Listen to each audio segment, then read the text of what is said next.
अस्सलामुअलैकुम। आज हम लोग एडिशनल मैथमेटिक्स में करने जा रहे हैं the second topic quadratic function. This is a series of lecture brought to you by RDF. अच्छा, एक चीज़ और प्रोसीडिंग हम लोगों को ये चीज़ ध्यान में रखनी है। This lecture covers not in depth but briefly all the major aspects that we are supposed to follow for the syllabus code 4037 and this particular topic quadratic function. For detail you have to come to the Gulshan campus of O-Levels Institute. अच्छा, proceeding further, हमारे पास ये topic quadratic function का इस तरह से breakup हुआ है। That is, we will proceed in this manner. Now, starting directly with quadratic functions. आगे बढ़ने से पहले एक चीज़ मैं बता दूं कि जो हमारे पास लेक्चर 1 था फंक्शन का, उसमें हमने ये बात बार आपसे कही थी कि क्वाड्रेटिक फंक्शन की लिमिट्स निकालना हम लोग सेकंड उसमें करेंगे। इंशाल्लाह we are going to cover that topic today. What is a quadratic function? Quadratic function को हम इस तरह से डिफाइन करते हैं कि जब एक वेरिएबल फॉर्म में हमारे पास एक एक्सप्रेशन लिखा हुआ है सच एज 2x² + 2x + 3, तो अगर इसमें वेरिएबल की हाईएस्ट पावर 2 है, यहाँ देख सकते हैं 1 है, तो जब वेरिएबल की हाईएस्ट पावर 2 होगी तो that thing is called quadratic. इसको हम लोग एक्सप्रेशन कहते हैं। अगर इसी में आप किसी चीज से इसको इक्वेट कर दें तो that is called an equation. This is a quadratic expression, this is a quadratic equation. Minute difference लेकिन इट इज स्टिल देयर। अच्छा, इसी चीज को आगे लेते हुए ये टिपिकली ग्राफ है क्वाड्रेटिक फंक्शन का। That is the graph of a quadratic function is a parabola like this, और इसी का बिल्कुल उल्टा, that is in this direction.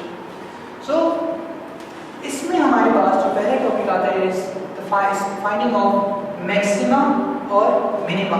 अब ये मैक्सिमा क्या होता है, ये मिनिमा क्या होता है? Maxima is the point as well as minimum, both are the points जहाँ पर ग्राफ टर्न लेता है। हमें नजर आ रहा है इस ग्राफ की टर्निंग पॉइंट यहाँ पर, यानी यूं आ रहा है इस डायरेक्शन से टर्न होकर इधर जा रहा है, तो ये टर्निंग होगी ग्राफ की। किस सेंस में? x एक्सिस इस डायरेक्शन है, x एक्सिस आपके पास negative x axis, positive x axis. आप देख रहे हो जैसे जैसे x की वैल्यू इंक्रीज हो रही है, ग्राफ पहले लो हो रहा है, फिर अपनी वैल्यू रिड्यूस कर रहा है, then it takes a turn. तो फिर ये टर्न या तो मैक्सिमा कहलाती है या मिनिमा कहलाती है। विल सी किन कंडीशंस पे हम लोग इसका नाम मैक्सिमा देते हैं और कब मिनिमा। तो you are suppose to find them, that is minima और मैक्सिमा। कितने तरीके हैं? There are two common methods of finding them. First of them is differentiation. Again ये हम लोग एक लेटर टॉपिक में दैट डील्स विद डिफरेंशिएशन उसमें इसको कंसीडर करेंगे, और ये हमारे काम को और भी ज़्यादा आसान बना देगा। Finding this differentiation is extremely easy. दूसरा मेथड जो हम लोग यहाँ भी करने जा रहे हैं is transforming the equation, that is the quadratic equation, into a form which is for the sake of easiness we are naming it as turning point form, such as कि आपके पास ये एक क्वाड्रेटिक इक्वेशन है y = x² + 2x + 2, यानी एक ऐसा graph जो आप x y एक्सिस पे प्लॉट कर सकते हैं। कैसे आपको इसमें मैक्सिमा और मिनिमा निकालना है? मैक्सिमा या मिनिमा टर्निंग पॉइंट को कहते हैं, ज़हन में ये रखो। तो अगर वर्ड आ जाए मैक्सिमा और मिनिमा तो इसमें कंफ्यूज नहीं होना, it is just turning point. Turning point is the general name.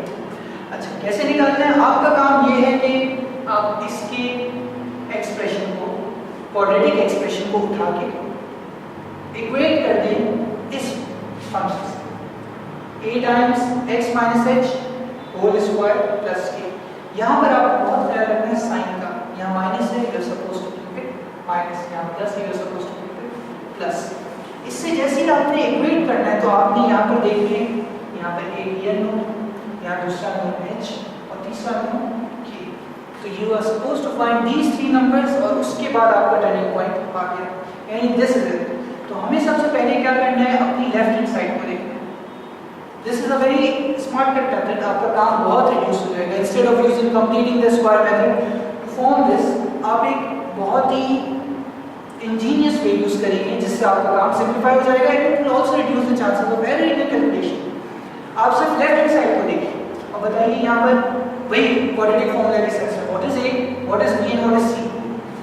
a is 1, that is the coefficient of x square, b हमारे पास कोफिशिएंट ऑफ x है, और c हमारे पास कांस्टेंट है, साइंस का ख्याल रखना है, यहाँ भी प्लस यहाँ भी प्लस यहाँ भी प्लस है, तो उसका तो मसला नहीं, लेकिन will have to make sure कि साइन आप सही यहाँ पर कॉपी करें।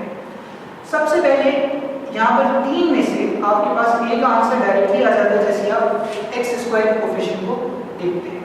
हमने कहा यहाँ a 1 है, यहाँ भी a क्या हो गया 1, तो पहली चीज तो सॉल्व हो गई। अब क्या दो चीजें रह गई हैं, the two things that are remaining are they are h and they are k। h निकालना बहुत simple, this is the formula to find h, मसला ही खत्म हो गया, क्योंकि k निकालना तो ऑब्वियस है, h ही में जरा सा बच्चे फंसते हैं, और ये आपके लिए इस मेथड में बेइंतहा आसान करती है।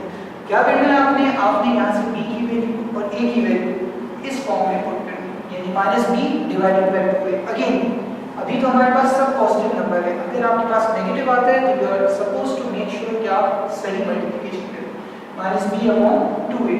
यानी पहला स्टेप क्या था, सिर्फ क्वाड्रेटिक एक्सप्रेशन को इससे इक्वेट करना। दूसरा स्टेप आपका क्या था, यहाँ से abc निकालना क्वाड्रेटिक फॉर्मूला की बेसिस पर, a को a से इक्वेट करना, ये आपने कर दिया।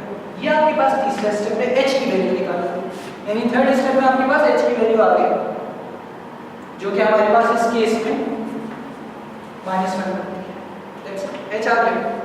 अब आखिरी चीज जो रहती है दैट इज k, और उसके बाद हमारा टर्निंग पॉइंट आ जाएगा, दैट इज मैक्सिमा या मिनिमा आ गया और हमारा ये वाला काम खत्म हो जाएगा।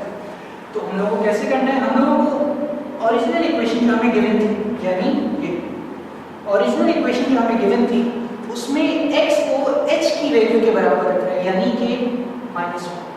x की जगह पर आप हर जगह -1 लगा दें, यानी यहाँ पर -1 bracket square -1 multiply by 2 plus 1। ये आप जैसे ही कर लेंगे तो आपके पास एक आंसर आ जाएगा y। इस केस में ये आंसर 0 आ गया, जरूरी नहीं है हमेशा 0 है, इस केस में 0 आ गया। तो ये जो भी y का आंसर आएगा that answer will be equal to k, यानी h की वैल्यू को x में पुट किया ओरिजिनल इक्वेशन में, y का आंसर निकाला, y किसकी इक्वल होता है, वो जो भी आंसर देता है that is equal to k। यानी आपने तीनों वेरिएबल a, h और k इतने सिंपल मेथड से सॉल्व कर लिए, सारे कंप्लीटिंग द स्क्वायर मेथड की झंझट आपकी खत्म हो गई। लेकिन अभी मैं बता दूं डिफरेंशिएशन इससे भी ज्यादा काम को आपके आसान कर देती है। अब हमारा आखिरी स्टेप क्या होता है, इस इक्वेशन को हमें इस फॉर्म में लिखना है, यानी फॉर्म क्या थी, x - h थी। आप लोग सोच रहे होंगे कि हाँ h ऑलरेडी -1 है, हम लोग इस माइनस को मल्टीप्लाई करके प्लस करें, लेकिन बेहतरी इसी में है कि आप यहाँ माइनस जो फॉर्मूले का को रहने दें। तो ये कैसे लिखा जाएगा, इसका अपना माइनस अलग, ये माइनस अलग, आंसर फिर भी सही आएगा, लेकिन ये इस तरह लिखिए। अब ये 0 लिखने का क्या होता है, तो इंडिकेट कि k की वैल्यू यहाँ पर 0 है, जो कि हमेशा नहीं होगी, हमेशा कुछ और भी आ सकती है, can have some other value. तो h और k ये क्या है, बार-बार I am saying h k निकालो जरा, आपको क्या मिलता है, h k आपको टर्निंग पॉइंट देता है, दैट्स इट। यानी h और k आपने जो भी निकाल लिया, you find the turning point of the graph. a की वैल्यू भी बहुत इंपॉर्टेंट रोल प्ले करती है, उसका काम होता है बताना कि आपका ग्राफ कब अप यानी एक टी कप के फॉर्म में है, बहुत सिंपल है, यानी कंकेव अप कंकेव डाउन से ज्यादा आसान, कब अप या फिर कब डाउन के फॉर्म में। अगर आपकी a की वैल्यू ग्रेटर देन 0 यानी पॉजिटिव है, जो हमने सबसे पहली चीज लिखी थी वहां पर पॉजिटिव है, तो आपका ग्राफ कब अप, और अगर a की वैल्यू लेस देन 0 है तो आपका ग्राफ कब डाउन। तो मिनिमम कब बनता है, यानी turning point is called a minimum when a is greater than 0। Turning point is called a maximum for a less than 0। तो ये कुछ टर्म्स हैं जो आपको ध्यान में रखनी होती है। और ये आपके पास एक ग्राफ है। अब जरा और से देखिए इस ग्राफ में, आप चेक कर सकते हैं इसका टर्निंग पॉइंट कहाँ पे आ रहा है, -1, 0। Although the numbers are not very clear because they are very small, but still the x-axis coordinate is -1, the y-axis coordinate on x-axis is 0. So -1, 0, और यही वैल्यू हमने h और k की निकाली थी, h -1 था, k 0 था, यानी इतने सिंपल तरीके से हमें क्या मिल गया, टर्निंग पॉइंट। अब हम लोग एक बार इसके साथ इसको ट्राई कर सकते हैं या फिर इसके साथ। So let's do it. We have this question, y is equal to 2x square plus 5x minus 9.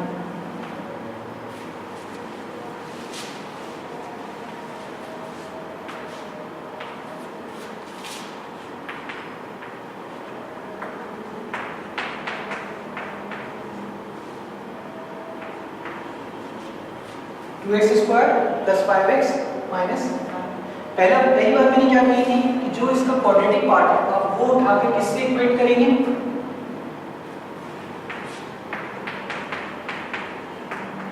It should be equated with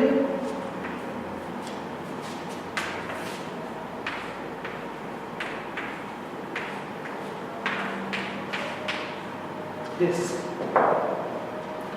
हमारा अगला स्टेप क्या है, इस लेफ्ट हैंड साइड को देखिए, यहाँ पर a हमारा क्या है +2 जैसे a, ये हमारा b है +5 और ये हमारा c है।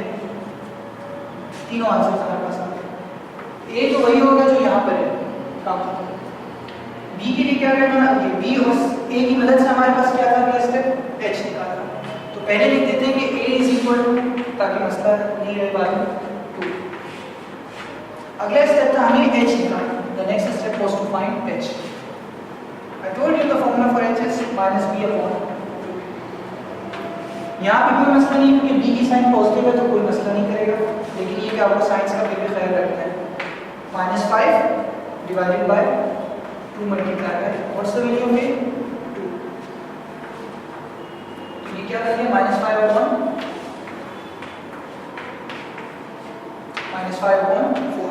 यानी हमारे पास h की वैल्यू आ गई। फाइनल वैल्यू क्या थी जो निकालनी है हमें, k की वैल्यू के लिए मैंने आपको क्या कहा था, मैंने कहा था कि आप इस ओरिजिनल इक्वेशन, जो ओरिजिनल इक्वेशन यहाँ लिखी है, इसके अंदर x की वैल्यू को h की वैल्यू के बराबर कर दें। हर जगह जहाँ जहाँ x लिखा है you are supposed to substitute -5/4। तो यहाँ रखिए और जो आंसर आपके पास y में आता है दैट इज इक्वल टू जो भी आंसर आता है that would help you find the value of h and k, और h और k आपके पास आ गए, that means you have found the turning point। अच्छा, यहाँ पर हमने देखा था कि a was equal to 2, तो इसका मतलब ये है कि a greater than 0, तो आपकी ग्राफ की शेप कैसी बनेगी, कप ऊपर की तरफ खुला होगा। So whenever your a is greater than 2, the graph is cup up, और a less than 2, also less than 0, तो फिर आपका graph cup down. Proceeding further, ये वो टॉपिक आ रहा है जो हम लोगों ने कंटिन्यू या मर्ज करना है अपने फंक्शंस के टॉपिक से, because this is related to quadratic function.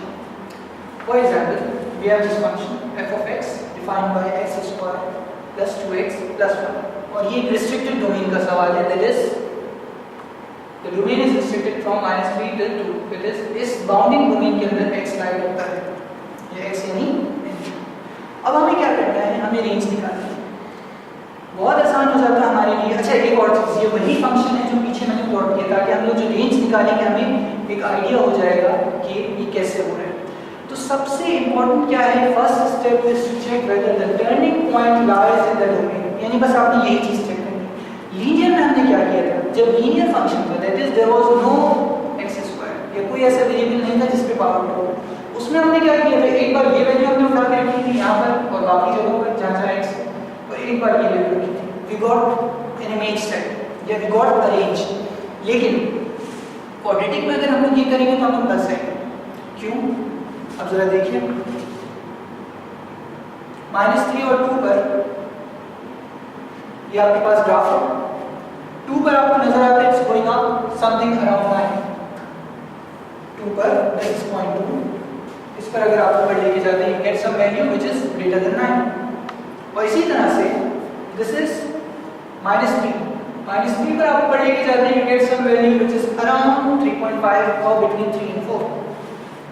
मसला क्या है, अगर मैं इन दो वैल्यूज को सेलेक्ट कर लूं 3.5 9.5, क्या ये वाकई में सही से डोमेन को बताती है, हमारे पास इमेज सेट को देता है कि डोमेन नहीं दे सकता। हम कहते हैं कि हमारा इमेज सेट 3.5 से लेके 9.5 तक है, लेकिन क्या ये सच है, it's not correct because of the turning point. ये टर्निंग पॉइंट क्या कर रहा है, इस वैल्यू पर जो आपके पास 3 पे आ रही थी, आपकी वैल्यू इससे भी नीचे जा रही है, यानी आपने एंड वैल्यूज जो रेंज की लिमिट थी वो आपने पुट की थी, तो फिर एक ये वैल्यू एक ये वैल्यू आई, लेकिन बीच में तो आपने देखा है टर्निंग पॉइंट उससे भी नीचे लेके जा रहा है, तो आपकी लोएस्ट वैल्यू 3.5 नहीं बल्कि लोएस्ट वैल्यू क्या है 0, और ग्रेटेस्ट वैल्यू आपने चेक किया दोनों में से कौन सी बड़ी, तो यानी क्वाड्रेटिक फंक्शन की लिमिट निकालने में आपको सिर्फ चेक करना होता है टर्निंग पॉइंट उस डोमेन में आ रहा है या नहीं। अगर आ रहा है तो वो आपका या तो मैक्सिमम या मिनिमम बनेगा, और दूसरी वैल्यू आप कॉरेस्पॉन्डिंग वैल्यूज डालकर निकाल सकते हैं। Again we are covering this course as a brief, तो इसको फर्दर डिटेल में हम लोग ओ लेवल्स कैंपस पे देख सकते हैं कुछ ही बाद। Okay, now proceeding further, how do we write a quadratic function. आपने देखा था एक सिंपल मेथड था पूरा y = x² + something and something. दूसरा मेथड हमने कहा टर्निंग पॉइंट फॉर्म, जिसमें हमारे पास h और k के फॉर्म में हम लिखते हैं कि a × x - h whole square plus k। वो टर्निंग पॉइंट फॉर्म था जो हमने अभी सेक्शन 2.1 में कवर किया है। The next form is using roots. अच्छा, एक और चीज, रूट्स को हम लोग x इंटरसेप्ट भी कह सकते हैं। From your prior knowledge of coordinate geometry you know कि y इंटरसेप्ट वो जगह होती है जहां ग्राफ y एक्सिस को टच करता है। रूट उस जगह को कहते हैं जहां ग्राफ x एक्सिस को टच करता है। तो रूट्स का other name you can say is x intercept. अच्छा, तो रूट फॉर्म क्या होती है? ये आप दोनों रूट्स निकाल लें क्वाड्रेटिक की। अच्छा, अगेन क्वाड्रेटिक की होती ही दो रूट्स है मैक्सिमम, सही है ना? वो निकाल लिया और उस फॉर्म में आप प्रोडक्ट की तरह लिख देते। This is the root form. निकालना कोई मुश्किल नहीं है। I won't go into detail because quadratic function को आप सिंपली सॉल्व कर सकते हैं क्वाड्रेटिक फॉर्मूला में डाल के। क्वाड्रेटिक फॉर्मूला में डाल के and then you get two roots, plug in those values over here and then you will get the equivalent representation of your quadratic function in root या x intercept form। अच्छा, एक चीज ध्यान में रखनी है जो कि इम्पोर्टेंट है, जो टर्निंग पॉइंट फॉर्म थी वो सब क्वाड्रेटिक फंक्शन पे वैलिड है, हर किसी की क्वाड्रेटिक फंक्शन। लेकिन ये वाली फॉर्म हर एक उस पर वैलिड नहीं है। क्यों नहीं है? क्योंकि आपने खुद भी देखा होगा for every quadratic equation it is not necessary कि उसका सॉल्यूशन पॉसिबल हो, यानी उसकी रियल रूट्स एग्जिस्ट करती हैं। कभी कभी ऐसा होता है कि that you are supposed to write no real roots exist और कॉम्प्लेक्स रूट्स, तो उस केस में ये फॉर्म वैलिड नहीं है, जबकि वो फॉर्म टर्निंग पॉइंट फॉर्म वो हर केस में वैलिड होती है फॉर रिप्रेजेंटेशन। अच्छा, and the next topic in our course is how to sketch a quadratic function। Graphical sketching आपके लिए अगर आप स्टेप्स को फॉलो करें तो बहुत आसान है। स्टेप्स क्या है? First, transform your equation into turning point form. ये सिर्फ इसलिए मैं हम लोग यहाँ पर डिस्कस कर रहे हैं because we have not learn differentiation method. वो जब हम सीख लेंगे तो फिर हमारे लिए ये फर्स्ट स्टेप और आसान हो जाएगा। तो आप टर्निंग पॉइंट फॉर्म में कन्वर्ट करिए अपनी इक्वेशन को। Find out the values of h and k, find out the values of h and k, और साथ साथ ये मालूम करिए determine the sign of it, यानी is your graph cup up या कप डाउन, मैक्सिमा देगा या मिनिमा देगा आपका ग्राफ। नेक्स्ट इज, ये इंपॉर्टेंट सिर्फ आपके पास आइडिया होना चाहिए। Will go to the graph, फिर आपको समझ में आएगा ये इस सेंटेंस का क्या मतलब है। That the line x is equal to h is the line of symmetry for the curve। Line of symmetry means the right portion and the left portion above this line is symmetric। Parabolic curves are always symmetric। अच्छा, हमें क्या करना होता है, यानी पहली चीज तो हमने ये निकाली और चेक किया साइन a का। दूसरी चीज, ये सिर्फ आपके पास एक इंफॉर्मेशन है। दूसरी चीज हमें करनी है वो है क्वाड्रेटिक फॉर्मूला अप्लाई करना है और चेक करना है कि वेदर द रूट्स एग्जिस्ट और नॉट। अगर रूट्स एग्जिस्ट करती हैं तो find out the roots because we are going to need them to plot the function. उसके बाद आपके पास जो तीसरी वैल्यू है, ये वैल्यू डिपेंड करती है कि रियल रूट्स हैं या इमेजिनरी। तीसरी चीज जो आपको निकालनी है जो कि एग्जिस्ट करेगी हर केस में, वो क्या है? Set x is equal to 0 in the original equation, that is you are finding the y intercept। ये कोई बहुत बड़ी चीज नहीं है x equal to 0 रखना, just hide the values that contain x and you get the answer y intercept। this is y intercept, y is equal to -16। ये कोई मुश्किल काम नहीं है, आपको सिर्फ अगर थोड़ी सी मेहनत करनी है तो it is only in this step। इसके बाद कोई स्टेप मुश्किल नहीं, because over here you are applying quadratic formula, over here you are just finding the constant। और इन या तो 3 या फिर 4 depending whether the roots exist आप ग्राफ स्केच कर सकते हैं। We are taking the example of this function y is equal to x square minus 15x minus 16। मैंने आपसे कहा था कि x is equal to h, line of symmetry होती है। लाइन ऑफ सिमेट्री आपके ग्राफ को बिल्कुल सिमेट्रिक रखती है इस लेफ्ट साइड और राइट साइड पर। आपके पास ये लेफ्ट साइड और ये राइट साइड बिल्कुल सिमेट्रिक होती है। अच्छा, इसमें क्या होता है ग्राफ में जो हमने डिस्कस किया, कौन कौन से पॉइंट्स? सबसे पहले टर्निंग पॉइंट h, k, वो आप यहाँ पे लगाएंगे जहाँ भी आ रहे हैं। आप चेक करेंगे कि a की वैल्यू क्या थी, क्योंकि हमारे पास इक्वेशन लिखी हुई है, इक्वेशन जो है पॉजिटिव है, a इज पॉजिटिव, इसका मतलब ये वुड बी कप, यानी नॉर्मल स्टाइल जो कप रखा होता है टी कप उस तरह से। तो यानी आपके जहन में आ गया, अच्छा भाई यानी मैं कर्व ऐसे नहीं बनाऊंगा, इस तरह से। तो ये आपके पास दो डेटा आ गया पहले पॉइंट से। थर्ड पॉइंट, रूट्स हैं या नहीं, इस केस में थी तो आपने क्वाड्रेटिक फॉर्मूला अप्लाई किया और आपके पास दो रूट्स आ गई -1 और 16। ये दोनों रूट्स आपने लगा दी कि अच्छा भाई मेरा ग्राफ यहाँ से और यहाँ से भी गुजरेगा, एक पॉइंट यहाँ पर, एक पॉइंट यहाँ पर, एक पॉइंट यहाँ पर। एक और चीज़ क्या थी कि x को 0 कर दिया जाए ओरिजिनल इक्वेशन में, यानी हर वो टर्म जिसमें x है वो हटा दिया जाए। तो वैल्यू बन रही थी, आपने पीछे देखा है -16, यानी -16, यानी ये ग्राफ y एक्सिस को टच करेगा या कट करके गुजरेगा y -16। तो हमारे पास 1 2 3 4 पॉइंट्स, दो रूट्स यानी x इंटरसेप्ट, एक y इंटरसेप्ट, एक टर्निंग पॉइंट और एक डिटेल कि कब अप है या कब डाउन है। इन पॉइंट्स की मदद से हमने एक क्वाड्रेटिक कर्व स्केच करना होता है।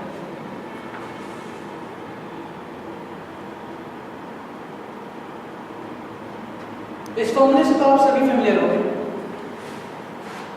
Famous quadratic formula.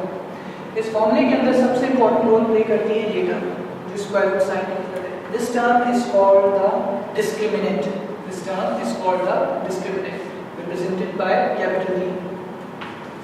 इससे होता है क्या, ये बताता है कि आपकी इक्वेशन की रूट्स एग्जिस्ट करती हैं या नहीं करती हैं, और अगर करती हैं तो वो रियल एंड डिस्टिंक्ट है या फिर रियल एंड इक्वल है। These are the things that are determined by this discriminant। इसको हम लोगों ने एक टेबल के फॉर्म में आपके लिए रख दिया है टू सिंप्लीफाई। अगर आपकी ये वैल्यू यानी d capital D which was equal to b square minus 4ac, अगर इसकी वैल्यू आपके पास पॉजिटिव आती है, find it positive greater than 0, तो इसका मतलब है आपकी रूट्स होंगी रियल एंड डिस्टिंक्ट, यानी आपका ग्राफ ऐसा दिख सकता है या फिर इस तरह से। दैट मींस इंपॉर्टेंट पॉइंट क्या है, वो ग्राफ एक्स एक्सिस को दो जगह पर कट करेगा।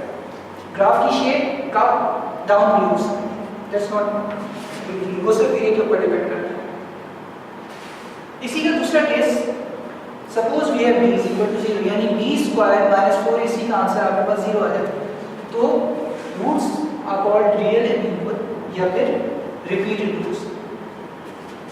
ये ग्राफ एक्स एक्सिस को सिर्फ एक पॉइंट पे टच करते हैं, यानी cutting off the x axis occurs at only one point. और अगर ये डिस्क्रिमिनेंट आपका लेस देन 0 हो जाए, मतलब square root of a negative number does not exist in real domain, तो आप क्या कहते हैं, no real roots, the roots do not exist. और ऐसे केस में या तो आपका ग्राफ इस तरह बनता है या बिल्कुल पलट दे, यानी सपोज करें इस लाइन को मैं नीचे ले जाऊं, बल्कि एक सेकंड में आपको बता देता हूं। For example the case is you have a to be negative, suppose your a is less than 0, that is your turning point is a maximum. In that case your y-axis, your x-axis, अब आपका graph जो बनेगा, again point to note this, your d is less than 0, no real roots exist. एक case आपने देखा था जब a greater than 0 है, a अगर लेस देन 0 कर दिया जाए तो आपका quadratic curve will be something like this. ये कप डाउन बनेगा because it is a less than 0, और ये टच नहीं करेगा x एक्सिस को because d is less than 0, real roots exist नहीं करते हैं। तो इस फॉर्म में शेप आएगी आपके ग्राफ की, जो कि पहले ऊपर थी पूरी की पूरी यहाँ पर, अब ये इस फॉर्म में।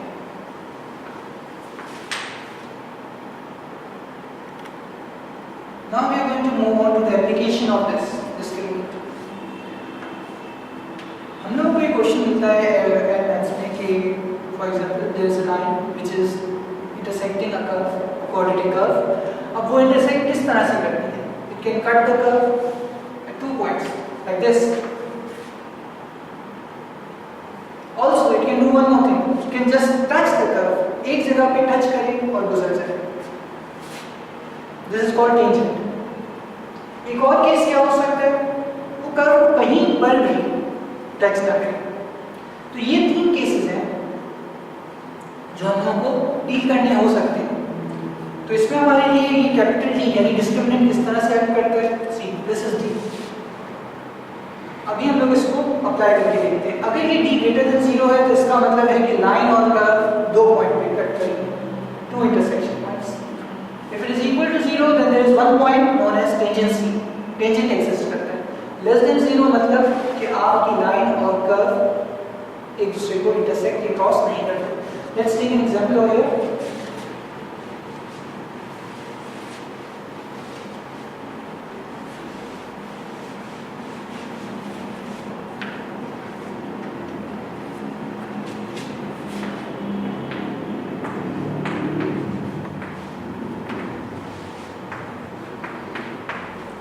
Suppose we have this quadratic function, this quadratic equation that y is equal to 5x square minus 9x plus 0.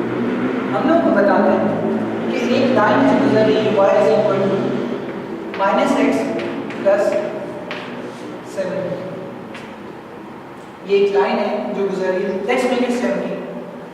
y is equal to minus x plus 17. अब बताना है क्या ये दोनों, this quadratic curve and this straight line, are they intersecting? And if they are intersecting, then are they touching at 2 points? 2 point की intersection या फिर tangency. करना क्या है आपने कॉन्सेप्ट पहले अपना बताना है। इंटरसेक्शन हो रहा है, इंटरसेक्शन का मतलब क्या है कि दोनों यानी लाइन और कर्व मीट कर रहे हैं। जब वो मीट करेंगे तो इसका मतलब है दोनों की y वैल्यूज सेम होंगी और दोनों का पूरा एक्सप्रेशन भी इक्वल हो जाएगा और दोनों की x वैल्यूज भी क्या हो जाएंगी, बराबर हो जाएंगी, बिकॉज इंटरसेक्शन का मतलब हर चीज सेम है। तो अब हमें क्या करना है, इन एक्सप्रेशंस को इक्वेट करना है। दैट इज हम लोग लिखेंगे 5x square minus 9x plus 7 is equal to minus x plus 7। Equate कर दिया हम लोगों ने दोनों इसके क्वाड्रेटिक एक्सप्रेशन को और इसके लीनियर एक्सप्रेशन को, where at the point of intersection, जो कि सपोज किया हमने कि एग्जिस्ट करता है। अब हम लोग चेक करेंगे या वेरीफाई करेंगे अपने क्लेम को कि वेदर इट एग्जिस्ट्स और नॉट, और अगर एग्जिस्ट है तो कौन सा केस। रीअरेंज कर लीजिए और सबको एक तरफ ले आए, 5x स्क्वायर माइनस 9x, ये माइनस x इधर आएगा, it will give us minus 8x because it will add to this value and it will give you minus 8x plus 7 और इधर से माइनस 17 इधर आएगा तो it will give you minus 10 is equal to 0। अब सिर्फ आपने यहां देखना है इसको, इस रिजल्टिंग क्वाड्रेटिक इक्वेशन को जो कि इन दोनों की इंटरसेक्शन की इक्वेशन है, चेक करिए कि इसका d किस तरह बिहेव करता है। d is equal to b square minus 4ac। b square क्या है हमारे पास, 8 का स्क्वायर 64 माइनस, लिख तो रहा हूं मैं माइनस, लेकिन यहाँ a की साइन पॉजिटिव और c की साइन नेगेटिव है, तो 4 मल्टीप्लाई बाय a 20, लेकिन जब हम मल्टीप्लाई करेंगे c से तो ये क्या हो जाएगा माइनस, और ये माइनस इस माइनस के साथ मल्टीप्लाई होगा, it will give us a positive answer. Let's write it so that it become more clear. ये हमें क्या दे रहा है, 4 5 20, 20 into 10 200, minus minus plus, it becomes 64 plus. हम लोग देख के बता सकते हैं कि d की वैल्यू क्या है, ग्रेटर देन 0। इसका मतलब ये है कि ये लाइन और ये कर्व 2 पॉइंट पर इंटरसेक्ट कर रहे हैं। How, because d is greater than 0। अगर ये इक्वल टू 0 होता तो टेंजेंसी होती, that is these two will intersect at one point, और अगर ये लेस देन 0 होता यानी नेगेटिव आंसर आता तो इट मींस ये दोनों इंटरसेक्ट कहीं पर भी नहीं कर रहे। Proceeding further, we have the last topic in quadratic function, that is quadratic inequalities. Inequalities linear भी हो सकती हैं, quadratic भी हो सकती हैं। हम लोग जो quadratic inequalities को डील करते हैं उसके लिए थोड़ा सा मेथड डिफरेंट होता है। इसको आपको क्या करना होता है, इसमें आपके पास क्वेश्चन आता है एग्जाम में फॉर कि there is an equation or a graph y is equal to suppose a quadratic function 2x square plus 2x plus 2. अगर आपसे कहा जाए कि वो रेंज बताइए, वो डोमेन बताइए x का जिसमें y का आंसर पॉजिटिव आएगा, या फिर वो डोमेन बताइए x का जिसमें y का आंसर दैट इज जो आपके पास आउटपुट आए वो नेगेटिव हो, तो वो चीज कहलाती है आपके पास inequalities. For example we have this expression y is equal to x minus 5x plus 6.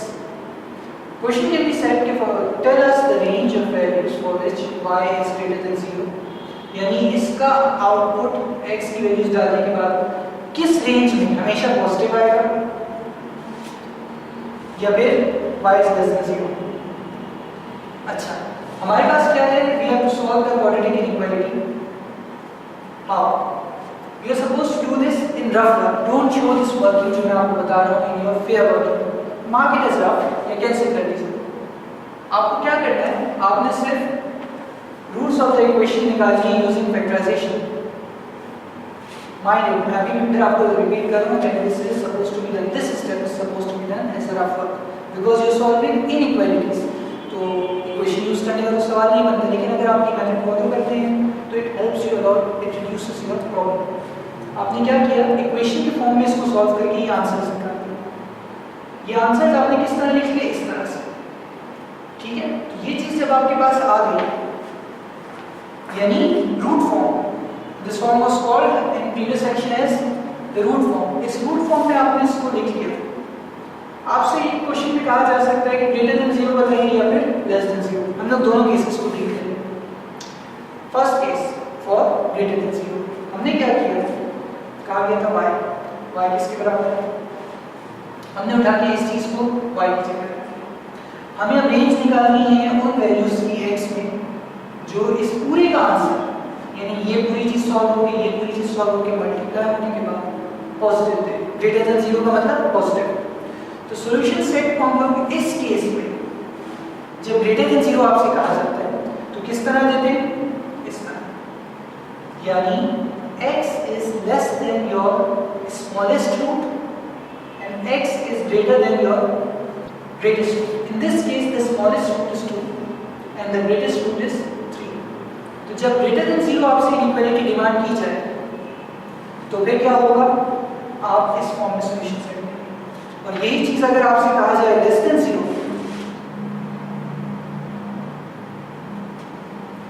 तो फिर आप इस फॉर्म में यानी इस रेंज के अंदर जो यहाँ पे हमारे पास है इस पूरे का आंसर क्या आएगा? Less than 0. इस रेंज के अंदर इस डोमेन में आपके पास आंसर इस पूरे एक्सप्रेशन का it would turn out to be negative. Now I am going to show you the graph of this function so that it becomes more apparent and clear.